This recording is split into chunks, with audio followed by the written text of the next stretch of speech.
Hello, welcome back to Odd One Out. Today's a weird one. Today we're kind of just hanging out, pictured or not pictured, off camera. Is I'm looking down at my little sweet daughter. How you doing? How you doing? How you doing? And off screen is my wife, who is the producer of the show, the managing editor. And I just thought today, it's Sunday. What's today? The 23rd, February 23rd. We're just kind of hanging out and enjoying some good family time. My daughter's over here playing with her toys. Oh, there's the camera. Keep on looking back at the old webcam. And been a little bit since I last made a video. We got plenty to talk about. I got my wife to chime in. She's got lots of insight and lots of perspective to offer as well. I have to tell you that she may be the reason why I stand where I do today. And like I said, our little sweet daughter is playing with some toys. I got no problem with it, so sorry if there's a bunch of extra noise going on. Okay, so where are we at today? Well, yesterday, Ukraine and the USA, I believe they actually struck the agreement. I probably should have checked to make sure, but 99% sure that they struck an agreement that the US will be asking for between $400 to $500 billion in mineral rights, oil could be an example. In exchange, there's no formal guarantee of security assistance, by the way, which is kind of unnerving and something Zelensky's been speaking about. But the USA, extorted Ukraine into accepting an agreement to give up between $400 to $500 billion worth of minerals in exchange for possibly, I'm going to go ahead and say just our security. Let's just pretend like it's full security. So here's the facts for you. We've dumped in a little bit less than $80 billion in cash to Ukraine, a little bit less than $100 billion in military equipment. This military equipment is typically 90s era weapons that we're getting a little bit outdated for our current military arsenal. Still very effective, as we've seen, in Ukraine being able to fend off Russia and cause more casualties to Russia than to Ukraine. But we have been sending off these 90s era weapons, and what are we doing to replace them? We're replacing them with modern weapons, bolstering our arsenal, making a stronger military, making manufacturing jobs, boosting growth, economic growth. You know, nobody, at least me, I really don't like war, but you gotta do what you gotta do. I'm a big time, I one time didn't really understand what neocon meant. I just saw like the war side of it and said, yeah, I'm a neocon because, like, if need be, we're going guns blazing. That's how I've always felt. Obviously, after I understood what the word neocon meant, that's not true, but I definitely am a very hawkish liberal when it comes to military policy. That all being said, we've given around $180 billion in aid. It's been beneficial to us. It's been beneficial to Ukraine. It has been very bad for Russia. Russia has been getting weakened every single day. When I was a kid, and I know whenever my parents were kids, Russia was the number one enemy. I thought that used to be the case with the Republicans too. In fact, I know that used to be the case with the Republicans. One of the greater quotes in the modern day is Mr. Gorbachev, "Tear down this wall," from Ronald Reagan. I don't know what happened to the Republicans, because suddenly defending Ukraine and defeating Russia doesn't sound like an important objective, even though it should be a win-win. All we care about is our tax dollars, right? Forget that we're going to give $4.5 trillion in tax cut extensions. That's what it's going to add to the debt. Where 93% of the benefits go to the top 1%, those who don't need it. So it's not. It's very funny to see the hypocrisy and priorities in our spending. I would think that you would put a pretty high value on defending your allies against Russia, especially whenever you have signed an agreement to give them. We already signed an agreement in 1994, the Budapest Memorandum. Whenever they gave up their nukes, their nuclear arsenal, what price tag do you put on having nukes to be able to defend you as a last resort and keep countries from going all out against you? That's a pretty huge price tag. I'd put that price tag in the trillions to have that kind of security. Well, Ukraine gave all that up and signed an agreement with Russia and the United States, hoping that they would get Oh, you know, the promise, the United States and Russia's end of the bargain upheld. Of course they didn't. Russia broke that bargain in 2014 when they invaded Crimea. And here we are now, extorting our ally by asking for between $400 to $500 billion worth of minerals, whenever we've only given $180 billion in aid. So I kind of set up a whole lot there to get to the crux of what I'm trying to say, and especially talking about neocon hawkish earlier. I do not want to see U.S. troops on the ground. I myself am not a veteran. I feel like that would be kind of grimy for me to talk about. I think the troops should be out there fighting, but like at the same time, just speaking from a policy perspective, Ukraine has twice now, with the Budapest Memorandum when it gave up its nukes, and now between $400 and $500 billion, they have bought more than enough protection to do what, like, we should be guns blazing, is my opinion, with this kind of a deal. And that is the only thing that will justify extorting, and it won't even justify extorting your ally, by the way. The reality is we should still be defending them, period. Oh, thank you. I got some milk. Some milk for my daughter. If I don't see that response from this administration, it will be yet another complete failure to defend democracy, both at home and abroad. And I think it's a big deal, and it fires me up that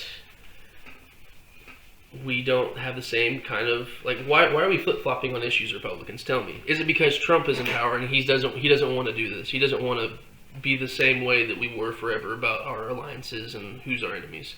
Is that why? Deep down, you know that's why. It's very bizarre, the absolute worship of a candidate, honestly, worship of a president, to the point where you just completely align with everything the man says, whether it's a lie or whether it's truth. You don't call him out. You call him out, you get kicked out of the cult, or at least you get chastised by the cult. As you can tell, I'm pretty fired up. I don't understand how we got to where we are, why we're here. So that's the Russia, Ukraine, United States news. Pretty disappointing to see Ukraine getting extorted. Well, thank you. When did you get your own debit card? Did Mommy get you this? Yes. Wow. It's nice. I like it. That's the metal card too, huh? You upgraded. So that's it on the Russia, Ukraine, United States war stuff. Now, something that I'm very active on Facebook, something that happened yesterday, was just me sharing the news, and I won't talk about the post, which probably got the most interactions out of any of my posts, but just the actual content itself of the news is, of course, because Trump wants to be the center of everything. Why not? He's the most important person on the planet, right? Which is sad because it's actually kind of true. Installed himself as the head of the John F. Kennedy Recreation Center, Music Center, I'm not sure.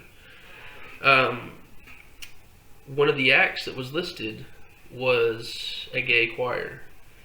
And it would be something, obviously it was something meant to boost pride, something meant to give the gay community a voice, to celebrate a piece of art. I would think there's nothing wrong with it. Apparently there is, and apparently that should be removed in this case it was, and it should be replaced with the January 6th choir singing the national anthem. You know, those 1,600 insurrectionists, 600 of whom were violent and assaulted police officers. We should instead toss out the gay community and install the Proud Boys singing the national anthem.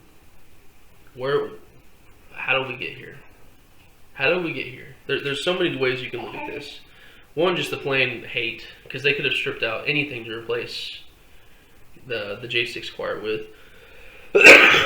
What did they choose? Of course, anything that's not straight, anything that's not, it used to be cliche to say, all the oppression if you are a non-white male. It's actually literally coming true. No, we're not at extreme levels of, people losing insane amounts of rights on the books, but we are literally making way. We are removing the voice of a community. We are instilling hate. We are teaching our sons and daughters, that this is how you live, right? You should value and prioritize felons that attempted an insurrection. You should praise those people and celebrate those people over other people that have done none of that and they're just different from you. That's where we're at. I'm sick of it. I really am. I'm sick of it.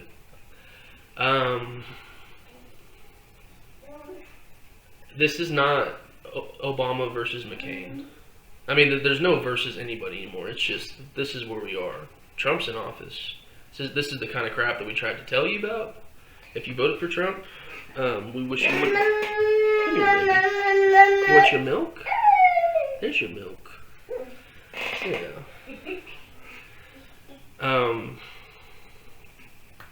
I'm just, this is not a typical political environment going on. This is not normal. I didn't care about politics until literally about a year ago, I had already seen where this was all going, and it was already disturbing.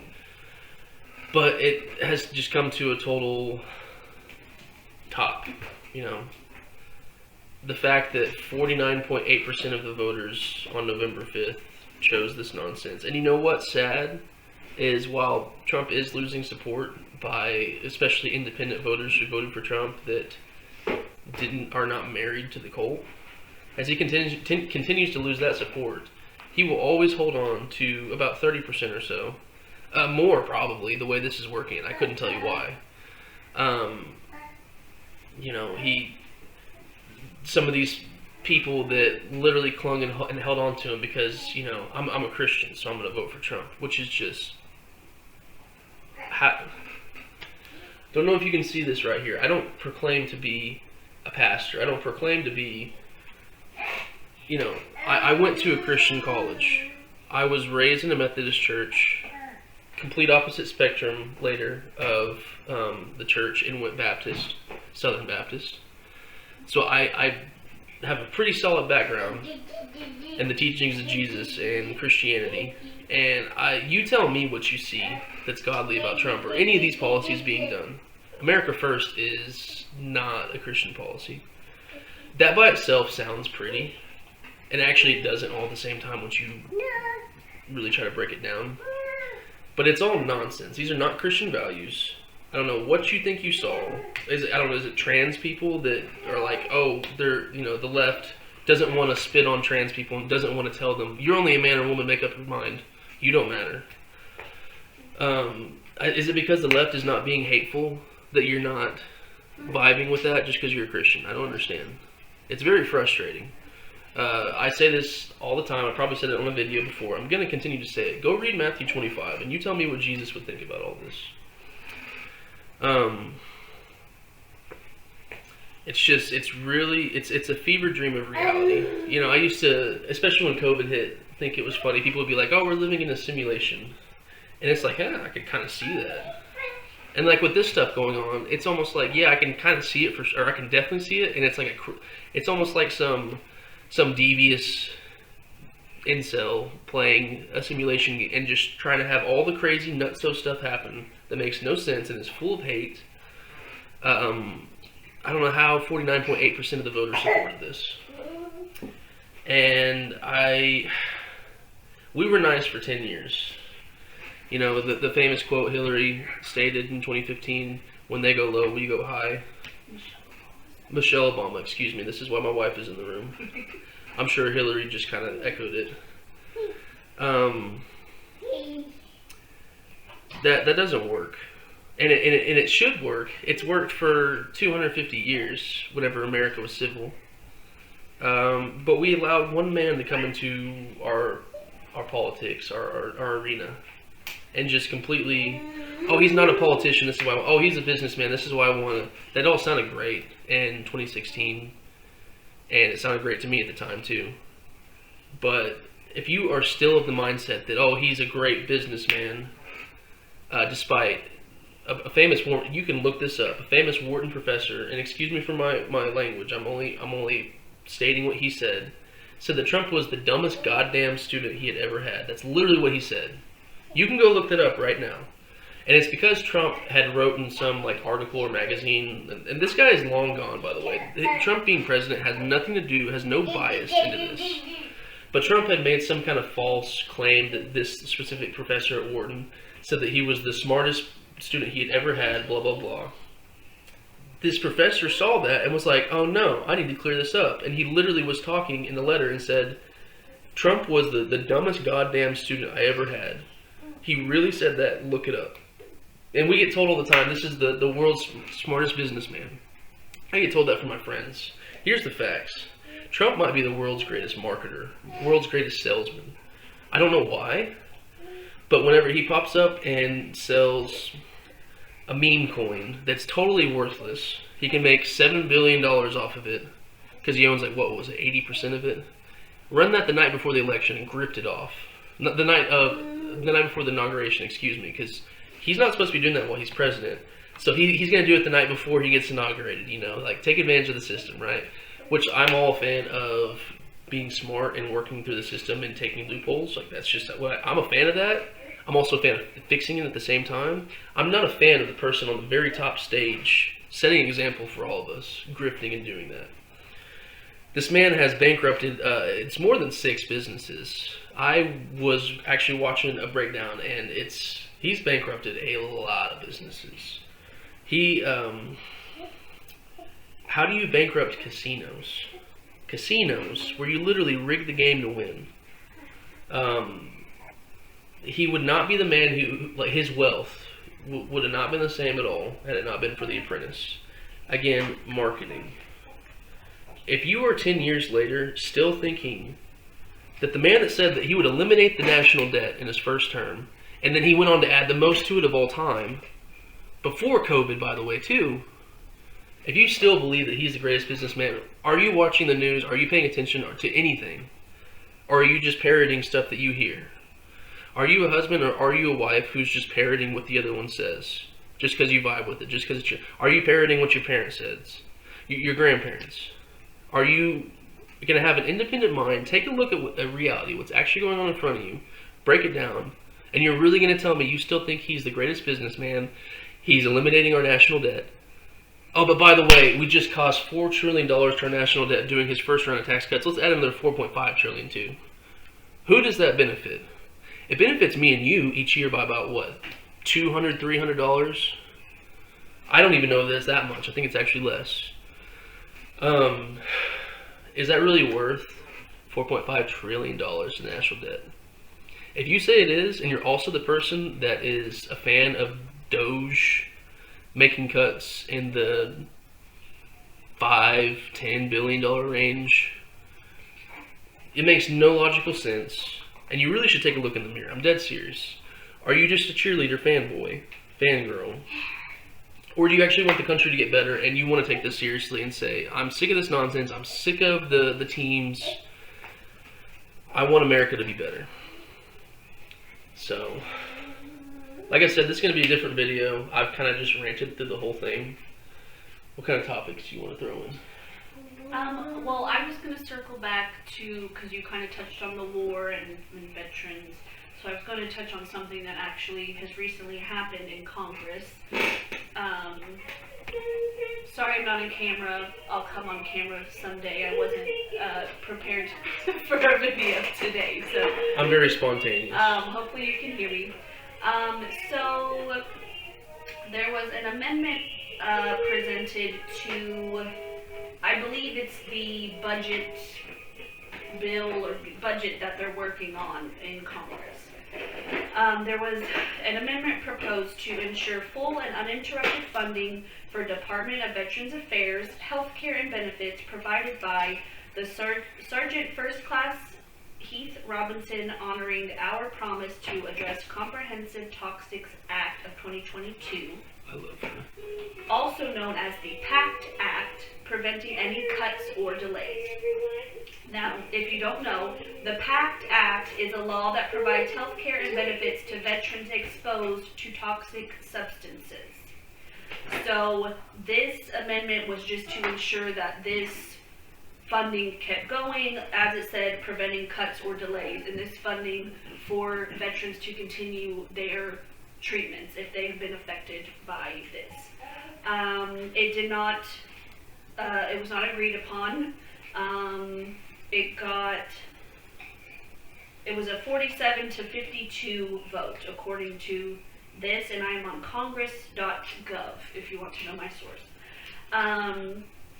I don't know where you're listening from, but as far as our senators in Oklahoma, James Lankford and Markwayne Mullin, both Republicans, both voted no. This image I have here, it's not everyone who voted, but I can tell you the page that is on here, every Republican voted no. So the yellows are Oklahoma. The yellows are Oklahoma, but if you look, it shows any Republican on that page voted no. There's an independent that voted yes, and Democrats voted yes. Like I said, that's not the whole, because that one was just to highlight our Oklahoma senators. Yeah, this is maybe a third of the whole list. So I would just like to highlight that because I just always find it interesting that the Republicans want to act like they are the patriots who support our veterans, support our police officers, they say back the blue, whatever they say, and then here they are voting against a really important program for the Department of Veterans Affairs. I don't think we need to be taking any funding away from our veterans. They already don't have enough funding as it is, in my opinion. Yeah, VA hospital. I can assure you the VA, and not anything against the VA, I don't think that veterans are getting very quality health care at the VA. Correct. Due to funding anyways. I've heard that from my veteran friends. So. And then here, Republicans are voting no against a program that would help veterans who have been affected by, toxic... Yeah, toxic chemical, yes. Toxic waste. An example would be somebody, and this is, chemical weapons are illegally used still today. But this a good example on a widespread, huge scale would be Vietnam veterans and Agent Orange. Any kind of fallout from that. So let me turn down the mic for a second because I don't want to be screaming. So wait, my beautiful wife. Let me get this straight. You mean to tell me that the same political party that says that they love the Constitution and back the Second Amendment, the same party that at the same time wanted to completely destroy the 14th Amendment and birthright citizenship and doesn't care about the balances between the branches, their checks and balances. And by the way, I have many friends who are staunch conservative MAGA people who have told me they don't care about the Constitution so long as what's being done is for the better. You mean to tell me that, and that somebody that says that they back the blue when they actually back the coup and are down with 1,600 insurrectionists being let out, no matter who assaulted police officers? You mean to tell me that there's hypocrisy going on in the Republican Party? Correct. No way. And excuse me, viewer, there's a hypocrisy that goes on in the Democratic Party, too. There's hypocrisy that happens everywhere. But you cannot make this up, this level, this constant contradictions. And why is it? To simply stay in line, to know your place, stay in your lane of Donald Trump support. And, I'm fired up. That's why I'm ranting today. How did we get here? Yeah, so I just wanted to bring it back around to, since we had been talking about, kind of about veterans, I wanted to bring that back because that is something that it's a recent thing that happened. So just wanted to bring that up. I would encourage you to look and see how your senators voted on that bill, or any bill for that matter. And give them a call if you disagree. Yes. No, this is why I bring her on the show, folks, because that was honestly the best point made, I think, so far. I'm not just saying that. I'm really not just saying that. And I showed you that list for a reason. These people need to be put on blast. It's funny. I personally am biased towards, I kind of like James Lankford. I do not stand in line with his politics for 99% of the most part. But he seems like he seems like a good man, and he's somebody who I've actually met in person. He seems like a solid guy. Whenever he spent, I think he said 4 months working on that bipartisan border bill a couple years ago now, he stood up whenever Trump called it out before Trump even read it and called it a horrible bill, and then over the phone with other Republicans, including James Langford, told them it's not good politics to pass it right now. We need to campaign on this issue and win the election, and then we can fix it. James actually spoke up and said that was what was said, and he got some. I've seen it myself on his page on Facebook with all the MAGA conservatives, because this is what you do whenever you speak out against a cult. You get blasted, and you get kicked out, and you get ousted because people are saying you're a disgrace. You gave the Democrats something to talk about. It's like, oh, reality, something to talk about, like reality, so that you couldn't just campaign on a problem. And the sad thing is you could, because that's the current state of affairs that we're in. It worked. Trump sadly was really smart for doing that. It just proves he doesn't care about actually fixing the country as much as he does just getting himself in power. I talked about this last video. You know what? In my rant, I just wanted to be throwing out some of the most stupid, asinine things I've seen. And I would love for my wife to chime in too if she has anything. I've already mentioned it, but I'll bring it up again. Red, white, and blue. Great job, Republicans. Great job. Good job, Alabama House. What was his name? Buddy something. Who proposed a bill to buy Greenland and rename it Red, White, and Blueland. Great job. For the 5th video in a row, I'm going to say great job for the Gulf of America. So many things are getting solved by that. Great job by wanting to kick out Palestinians from Gaza, spend hundreds of billions of dollars and moving back to the Middle East, which I thought we didn't want to. I thought we just got out of the Middle East. I thought we were tired of spending hundreds of billions. We're going to spend more turning Gaza into a casino paradise than what we've spent giving to Ukraine to defend against what was supposed to be our greatest enemy. I mean, it's one of my favorite things too is Caroline Leavitt, the press secretary. Here's the truth: she's really smart. She is. She's a wildly sharp, intelligent. Like, these people that are in power are not stupid. They're really smart people. They may be unqualified, which I'm not calling her unqualified. I think she's very qualified to be a secretary for the press. I think that she is completely militant and pushing disinformation garbage. But that doesn't mean that she's not qualified to do the job. That just means that she's corrupt and wants to push an agenda and just keep her job, which sounds a lot like, I won't just say MAGA Congress people. I'll say Congress people from both sides, because that's the reality. But especially right now, at the worst of the worst, let me ask you, how many Republicans voted no on any of Trump's confirmations? I think it was 3 total. 3. You had Mitch McConnell. I actually can't even name any other people. But you had Mitch McConnell being the only one to say, I don't want Pete Hegseth. Go ahead. I don't know how he voted on Pete Hegseth. I do know that Mitch McConnell voted no on RFK Jr. That's the only one I know of. Yeah. Is it safe to say Republicans are not DEI, but they are, I would say WUL, but I'll just say UL to be fair. Unqualified and loyal. There's no diversity, equity, and inclusion, but they are unqualified and loyal. I was going to say white, unqualified, and loyal, but that's not necessarily true. That's not, let's be real. Because you got Kash Patel, you got Tulsi Gabbard, you have a few actually. But that's what this is all about. It's loyalty. It all comes back. The number one theme of MAGA is loyalty.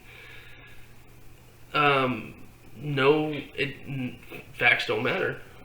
Agenda is what matters. It's so funny. You know, we were taught by Donald Trump to demonize, to vilify the media, that the media was our enemy in 2015 whenever he came on the scene.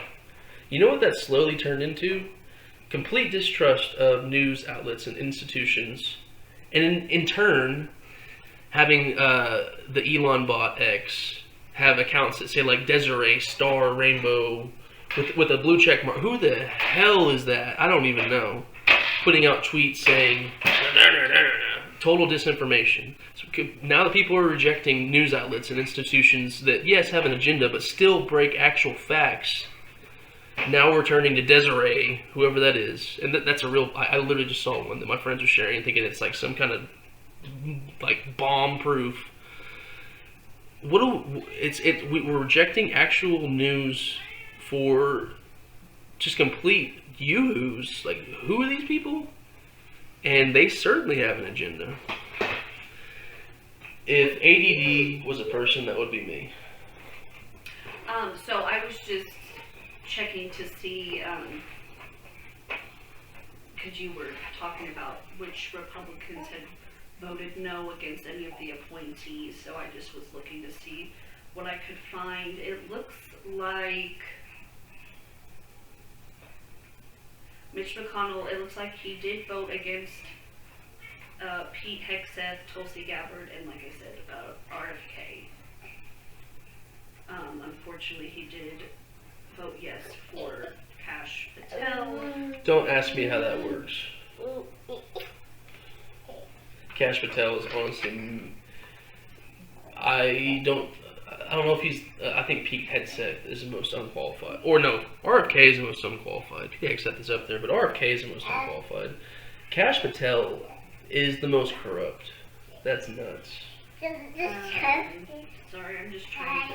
No, you're good. For anybody that needs a reminder, Kash Patel wrote a children's book about Donald Trump being a king. Wrote another book where he has an appendix at the end of. I mean, the left calls it an enemies list. But his exact words, it's been since I remember watching the confirmation hearing where they brought out the actual receipts, and it was, this is not at all verbatim, direct quote, but it was something along the lines of like suspected, people that should essentially get prosecuted. That's why the left was calling it an enemies list. It's because it sounded like it was been like, what does Liz Cheney need to be prosecuted for? For speaking up against Donald Trump? We are Russia now. We are the USSR. I did also find there was a senator she's a Republican from Alaska, Senator Lisa Murkowski, and then a Republican named Susan Collins. They joined in with Mitch McConnell and voted no against Pete Hegseth, which led to a 50-50 vote, and then of course the vice president broke the tie as a yes. So those were the only ones to vote no in that confirmation. You know what's crazy is Trump's first term, he actually had qualified individuals that he appointed to his cabinet. Maybe that's a reason why like 44 out of the 46 Trump personnel all quit and were fired and spoke out against him. That's the second term. He was like, screw all the qualified people who told me, no sir, I'm not going to do that. That sounds constitutional order. I'm just going to install just straight up loyalists. Like I said earlier, we've been too nice for 10 years. I'm done with it. I'm done with it.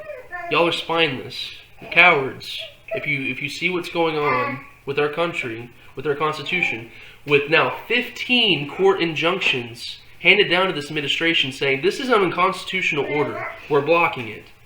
And then some of these, such as the birthright, the birthright one, just made it up to the appellate courts and was rejected there. Shocker, not at all. Because it's just baseless and unconstitutional. And some of my friends have admitted it is and say, that's okay with me. I don't care about the Constitution, I just want the country to be fixed. That sounds all beautiful and glorious. Here's what I've told them. You set the precedent for that, for allowing the president to act like a king. Well, then there's going to be a Democratic president that comes in and just completely destroys and wipes away the system too in a way that MAGA doesn't like it. And then we're just going to be back at doing the same crap all over again. I don't want a Democratic president coming in there and just wiping away the regime and doing whatever they want. I don't want that. I do want bipartisan work. I don't think it's possible right now with MAGA extremism, and I'm serious. But it is unbelievable and so un-American. Can you imagine what George Washington would think? Imagine what Abraham Lincoln would think? Can you imagine what FDR would think? Can you imagine what Ronald Reagan would think about the president having unfettered power. You got something? Oh, Get in there. we can do it. It needs an episode. Ronald Reagan is problematic. Oh no, I understand. I Okay. understand. Okay. I understand. We can touch on that in different episodes. Right, yeah. I mean, one thing I do look at Ronald Reagan for, is just unifying us against the USSR. So, like, instilling a sense of patriotism, which I think is important. Unity. A big problem I have with him is before he became president. We're going off on a tangent here, but before he became president, he was the governor of California, and this is if you want more information, there's a documentary on Netflix called, I believe it was called Reversing Roe, and it came out even before Roe v. Wade actually was overturned, but it just touches on how abortion became political, because it wasn't always like this. He knew the Christians. Yes, but when he was governor, he signed the most pro-choice bill that the country had ever seen at that time. But then when he started running for president and he needed votes, he needed to get another group on board, he very quickly flip-flopped and turned to, and I'm air quoting, pro-life. I don't like that term, but he quickly flip-flopped to be pro-life to get the evangelical Christians on board, and that was a big turning point of abortion becoming political in our country. You mean, and that's fantastic points. You mean to tell me you don't like pro-life because Republicans aren't actually taking care of people outside of the womb? What a crazy concept that is. Yes. Yeah, I want you to think about that. Put that in your pipe and smoke it. Whenever you call yourself pro-life, what are you doing for the born people around this world? You're pro-birth. How about that? You're pro-birth. You ain't pro-life. Yes. Okay. I do think. I mean, do you have anything more you want to talk about? As far as Ronald goes, too, I don't know how much we knew about the reality of trickle-down economics whenever he.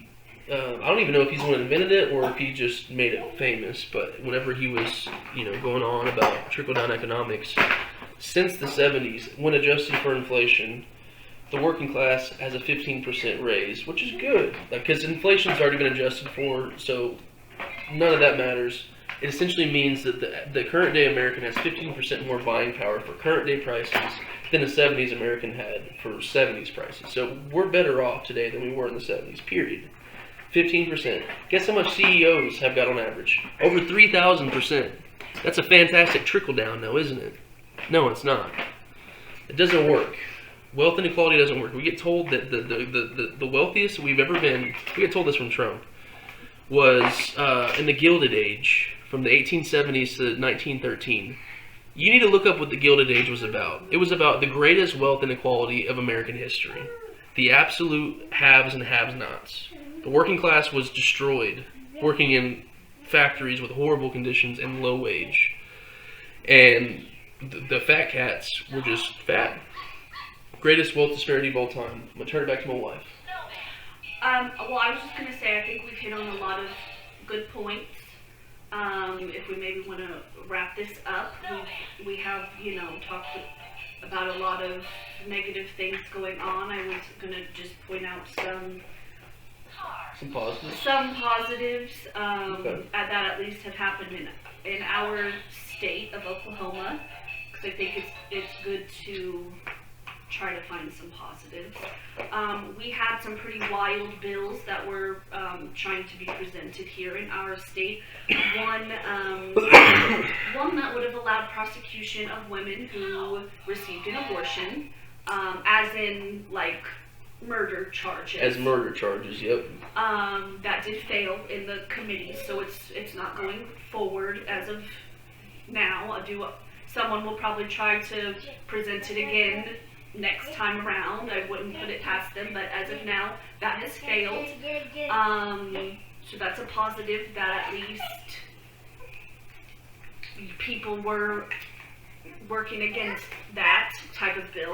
There was also a bill that they were trying to put the 10 Commandments in all classrooms in schools, which you know, someone watching this might ask, why is that bad? Well, because not everyone's a Christian, and that's okay. And we don't need the 10 Commandments in the classrooms to make people who aren't Christian feel uncomfortable. I have to add one really quick rant and let you keep going. If you have to ask why it's a bad thing to put the 10 Commandments in the classroom whenever we have a separation of church and state within our Constitution, I'm sorry, but like I also assume you're voting. That's like, I'm all for democracy. I'm getting really upset at completely uneducated, wild voting bases. If you actually think that, like, why is that a problem to put the 10 Commandments in the classroom? You have some serious things to figure out. Go ahead. Well, I agree with you, but I just know somebody out there is asking. Yeah, why. I know, definitely. But that bill also a lot of people. That bill also failed. So, and will not be going forward at this time. Good. There was also a bill they were trying to do. It was called covenant marriages, and I don't remember the details, but it basically just makes it harder to get a divorce, even if you're being abused, things like that. Just was not a good bill. For anyone, but because anyone can be in an abusive relationship, but specifically was not a good bill for women. But that one also failed in the committees and is not going forward. I'm noticing a common theme with all these Republican bills, and that's restricting rights. Yes. And we should do an episode about that. Good. we could keep going and going, because I mean, yes, you're right. And just to make a quick point, about their hypocrisy, they want to act like they're the party of liberty and freedom. Well, that and smaller government. But then they seem to want the government involved in a lot of things in our life. Yeah, MAGA's big government. So yes, you're absolutely right. They want to act like they're small government, and the government shouldn't run everything in our lives. But then they sure seem to want to take away a lot of rights for a lot of people. So they don't want the government to be big unless it's doing things that their agenda. Right. Okay. But those were some wild bills that we had that were trying to be passed here in Oklahoma. Thankfully, they have failed and aren't moving forward right now. Maybe look what's going on in your state. Try to find some positive things going on in the midst of everything else. But yeah, I think we hit on some good points. If you want to hear Colin or both of us talk about anything, comment, let Colin know what topics we should talk about. Got anything else? I don't. We're gonna go visit some family today, so we should wrap this up and get to that. It's a beautiful day over here. Actually, the weather's getting warmer. Yeah, beautiful day after having 0-degree weather and snow, and so we're gonna get out and enjoy our day. That's right. Well, thank you for, if you sat through this whole video, first of all, congratulations. Second of all, thank you for your patience in dealing with somebody like myself who needs to draw up a plan on how these videos go, but doesn't. So, thank you for tuning in. I'm glad that you were able to listen to my wife today, who is incredibly intelligent. And we look forward to seeing you around, and we hope you have a great day. Don't give up. It's okay to get frustrated, but don't let that make you quit. That's what they want you to do. Yep, keep fighting. Peace out.